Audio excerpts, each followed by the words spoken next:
Gallai gwylio'r fideo hwn arbed 5,000 o bunnoedd I chi, yn wir. Gan mai dyma'r gost posibl sy'n gwynebu landlordiaid eiddo domestig os na fyddent yn gweithredu ar reolau effeithlonrwydd ynni newydd. Mae'r stori yn dechrau gyda 3 llythyr bach, TPY. Mae'n sefyll am Dystysgrif Perfformiad Ynni. Mae angen I chi gael TPY dilys pryd bynnag y caiff eiddo I werthu neu ei rentu. Mae TPY yn ddilys am 10 mlynedd. Rhaid I chi drefnu un cyn I chi ddechrau ar y dasg farchnatach eiddo a rhaid bob amser ei ddangos I denantiaid newydd posibl. Mae TPY yn hysbysu I denantiaid faint fydd y gost I rysogi a goleuo yn eich eiddo chi. Felly, beth yw'r sôn am ddirwyon a chosbau? Maent wedi eu cynllunio i'ch atal rhag anwybyddu gofynion lleafswm newydd effeithlonrwydd ynni ar gyfer cartrefi rhent. O'r 1 o Ebrill 2016, mae tenantiaid domestig mewn eiddo a osodwyd dan denantiaeth sicr neu rheoledig hirdymor gyda'r hawl I ofyn I landlordiaid I wneud eu cartrefi'n fwy effeithlon o ran ynni. Fel landlordiaid cyfrifol, bydd y rhan fwyaf ohonom yn dweud bod hynny'n ddigon teg. Wedi'r cyfan, mae mwy I fywyd na dim ond cael to uwch ein pennau. Mae tenantiaid angen yr allu I wresogi a goleuo eu cartrefi mewn dull fforddiadwy, yn union fel chi.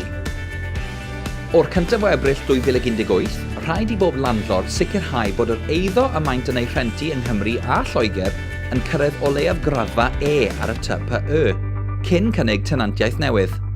Yna, o'r 1 o Ebrill 2020, rhaid I bob eiddo rhent domestig gan gynnwys tenantiaethau presennol gwrdd ar raddfa E yma. A dyma ble mae'r cosbau'n cael ei gweithredu.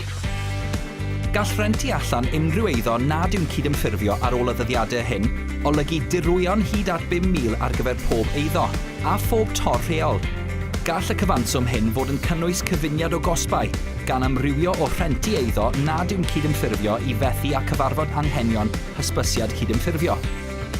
Yn y pen draw, yn ddibynnol ar y nifer o eiddo sy'n berchen I chi, a'r nifer o dor rheolau yn eich erbyn, gall hyn arwain at ffigurau mawr.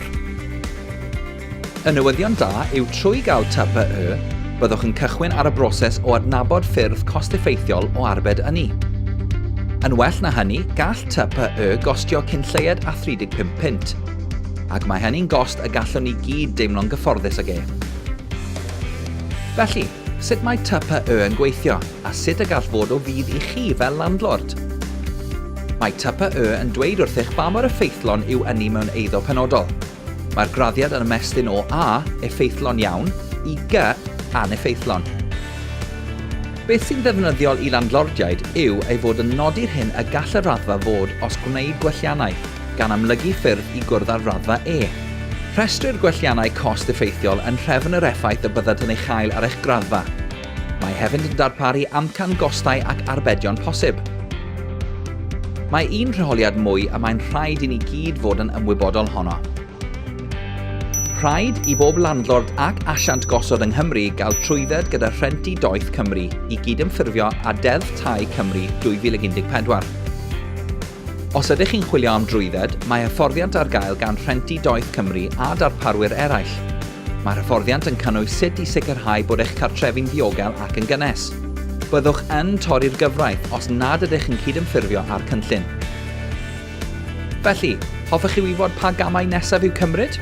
Gallwch ddod o hyd I gyngor diweddaraf y Llywodraeth ar Dystysgrifau Perfformiad Ynni ar www.gov.uk/buy-sell-your-home/energy performance certificates. I ddod o hyd I TPY sy'n bodoli eisoes, ewch I www.epcregister.com.